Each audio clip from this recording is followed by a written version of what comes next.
This is crazy. This is crazy. This is crazy.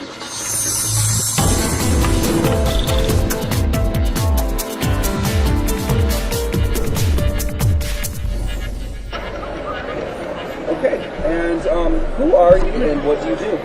I'm Cristine Thomas, co-founder, editor-in-chief for AboutWeddings.com.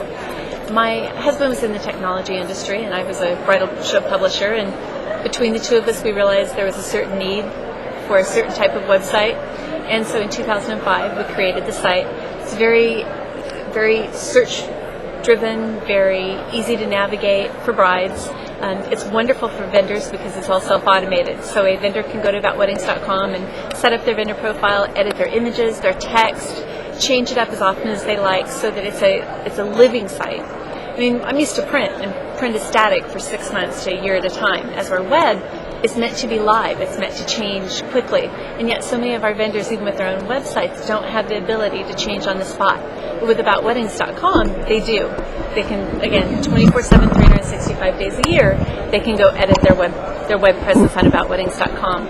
It's been a very exciting venture, trying to come up and look at what has already been presented in the industry and what the industry needed, and we tried to meet that need. Awesome.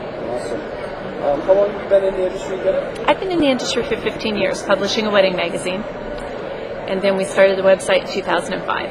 Tell me a little bit about the role of a wedding magazine in today's wedding world. Well, it's interesting because when the internet came about 13, 14 years ago, everybody was saying print would be obsolete within the next 9 to 10 years. In fact, it was by 2010, there'll be no more newspapers, there'll be no more magazines. But what we're seeing now is there are literally 4 times as many magazines on the newsstand now as there were when the internet came about. The only thing that's changed is everything's gotten much more targeted, much more niche and specific. I mean, 2 weeks ago I was at a Fry's location, a technical store. I can't even say it. Technical store, where you get the computers and wires and cords, and they have a magazine rack. And I noticed they even have a magazine for military wives. I mean, we're a very targeted market in this day and age.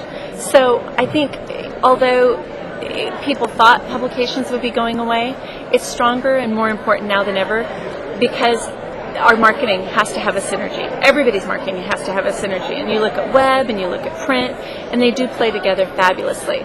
What a lot of people don't realize is, as wonderful as the internet is, most people's own website only generate maybe 15 to 20% of their business for search engines. The rest of their business is directed to their traffic because of their web address being seen in print. And there are only 3 ways they can get to your website. I mean, they can get there because they saw you in print, and so they type it into a browser. They can find you on a search engine, or they can link over from another site. So a lot of vendors out there think that their own websites are doing really great and pulling a lot of business, and they're thinking that they need to pull out of print because it's not necessary anymore. But we're not finding that. We're finding that vendors that pull out of print come back within 6 months because their web numbers drop once they stop advertising their web address. So again, it's the synergy. Web and print play together very, very well, just like newspaper and radio and television have played together nice in the same sandbox for the last, 60, 80 years. Talking to a vendor who's in Michigan today, struggling with their own little recession, what kind of good news can you give them about today's bride? Something they're not hearing on the news or in the media where it's all doom and gloom. Brides are still getting married.